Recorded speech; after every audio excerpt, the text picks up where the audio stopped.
ಇವತ್ತು ಮಧ್ಯಾಹ್ನ 12:30ಕ್ಕೆ ವಿಧಾನಸೌಧದಲ್ಲಿ ಸಂಪುಟ ಸಭೆಯಲ್ಲಿ ಕೋರ್ಟ್ ತೀರ್ಪಿನ ಬಗ್ಗೆ ಚರ್ಚೆ ಆಗುತ್ತೆ.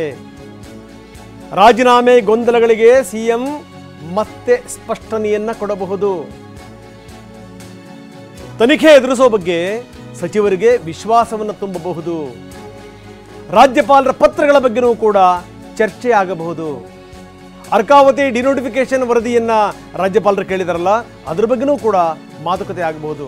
ಡಿಸಿಎಂ ಡಿಕೆ ಕೈ ಸೇರಿದೆ ಅರ್ಕಾವತಿ ಡಿನೋಟಿಫಿಕೇಶನ್ ವರದಿ ನೀಡೋ ಬಗ್ಗೆ ಇವತ್ತಿನ ಸಂಪುಟ ಸಭೆಯಲ್ಲಿ ಚರ್ಚೆ ಆಗುವಂತ ಸಾಧ್ಯತೆ ಇದೆ. ಎಸ್ ಪ್ರಸನ್ನ ನಮ್ಮ ಜೊತೆಗೆ ನೇರ ಸಂಪರ್ಕದಲ್ಲಿದ್ದಾರೆ. ಪ್ರಸನ್ನ, ಹಲವಾರು ಸಂಕಟಗಳ ನಡುವೆ ಇವತ್ತು ಸಂಪುಟ ಸಭೆ ನಡೀತಾ ಇದೆ. ಹಲವಾರು ವಿಚಾರಗಳ ಬಗ್ಗೆ ಚರ್ಚೆ ಆಗುತ್ತೆ. ಚರ್ಚೆ ಅನ್ನುವಂಥದ್ದೇನೋ ಅದರ ಪ್ರಮುಖವಾದಂಥ ಸಂಗತಿ ಅಂತಂದರೆ ಈಗ ಕೋರ್ಟಿನ ತೀರ್ಪು, ಇವತ್ತು ಆಗುವಂಥ FIR ಆಗಬಹುದು ಅನ್ನುವಂಥದ್ದೇನಿದೆಯಲ್ಲ ಅದು, ಜೊತೆಗೆ ಅರ್ಕಾವತಿ ಡಿನೋಟಿಫಿಕೇಶನ್ ವಿಚಾರಕ್ಕೆ ಸಂಬಂಧಪಟ್ಟಂಗೆ ಹಲವಾರು ಸಂಗತಿಗಳು ಚರ್ಚೆ ಆಗ್ತಾ ಇದೆ. ಇದೆಲ್ಲದರ ಜೊತೆಗೆ ಸಿದ್ದರಾಮಯ್ಯನವರು ಕೂಡ ಸಂಬಂಧಪಟ್ಟಂಥವರಿಗೆ ವಿಶ್ವಾಸ ಮೂಡಿಸುವಂಥ ಪ್ರಯತ್ನವನ್ನು ಮಾಡ್ತಾರೆ ಅನ್ನುವಂಥದ್ದು, ಸಂಬಂಧಪಟ್ಟಂಥ ಮಂತ್ರಿಗಳ ಜೊತೆ ಚರ್ಚೆ ಮಾಡ್ತಾರೆ ಅಂತ. ಜೊತೆಗೆ ಏನು ಅಂದರೆ ಈ ಯಾವ ರೀತಿ ನಾವು ವಿಶ್ವಾಸದಿಂದ ಎದುರಿಸಬೇಕು ಅನ್ನೋದ್ರ ಬಗ್ಗೆನೂ ಕೂಡ ಸಿದ್ದರಾಮಯ್ಯ ಮಾತಾಡ್ತಾರೆ ಅನ್ನುವಂಥ ಸಂಗತಿಗಳು ಏನೇನು ನಡೀತಾ ಇದೆ ಪ್ರಸನ್ನ?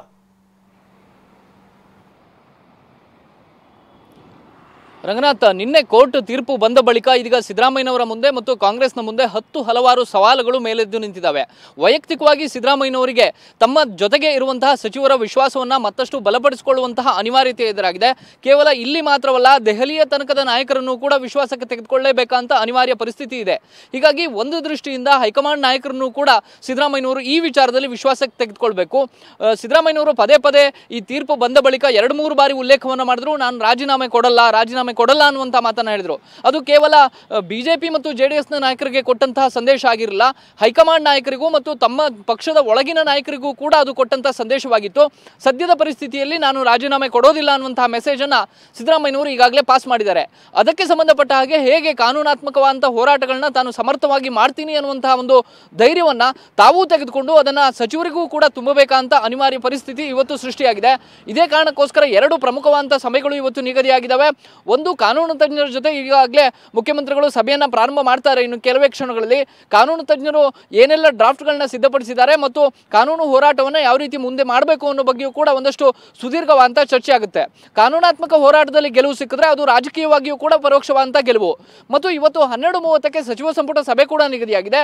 ಸಚಿವ ಸಂಪುಟ ಸಭೆಯಲ್ಲಿ ಸಹಜವಾಗಿಯೇ ನಿನ್ನೆ ತೀರ್ಪಿನ ಆಧಾರದ ಮೇಲೆ ಏನೆಲ್ಲ ಮುಂದೆ ರಾಜಕೀಯವಾಗಿ ಅದನ್ನು ಹೇಗೆ ಫೇಸ್ ಮಾಡಬೇಕು ಮತ್ತು ತಮ್ಮ ಮುಂದೆ ಏನೆಲ್ಲ ಆಯ್ಕೆಗಳಿದಾವೆ ಅನ್ನೋದ್ರ ಬಗ್ಗೆ ಸಿದ್ದರಾಮಯ್ಯನವರು ಸಚಿವ ಸಂಪುಟ ಸಭೆಯಲ್ಲೂ ಕೂಡ ಪ್ರಸ್ತಾಪವನ್ನ ಮಾಡ್ತಾರೆ.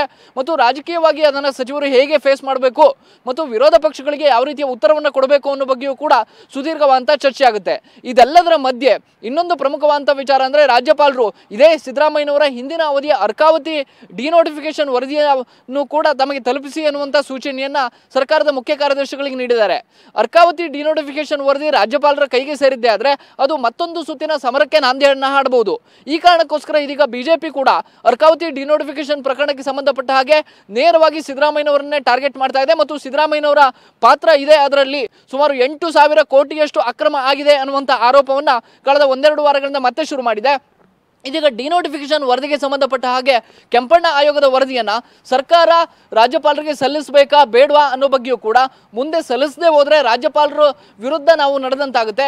ಈ ವಿಚಾರದಲ್ಲಿ ಹೇಗೆ ಮುನ್ನಡೆಯನ್ನು ಇಡಬೇಕು ಅನ್ನೋ ಬಗ್ಗೆಯೂ ಕೂಡ ಇವತ್ತಿನ ಸಚಿವ ಸಂಪುಟ ಸಭೆಯಲ್ಲಿ ಬಹುತೇಕ ಚರ್ಚೆ ಆಗುವಂಥ ಸಾಧ್ಯತೆ ಇದೆ. ಹೀಗಾಗಿ ಸಿದ್ದರಾಮಯ್ಯನವರ ಮುಂದೆ ಇರುವಂತಹ ಸವಾಲುಗಳನ್ನ ಗಮನಿಸಿದ್ರೆ ಕೇವಲ ಹೊರಗಿನ ಸವಾಲುಗಳು ಮಾತ್ರವಲ್ಲ, ಒಳಗಿನ ಆಂತರಿಕವಾದಂಥ ಒಳ ಏಟುಗಳನ್ನು ಕೂಡ ಸಿದ್ದರಾಮಯ್ಯನವರು ಫೇಸ್ ಮಾಡಬೇಕಾಗುತ್ತೆ.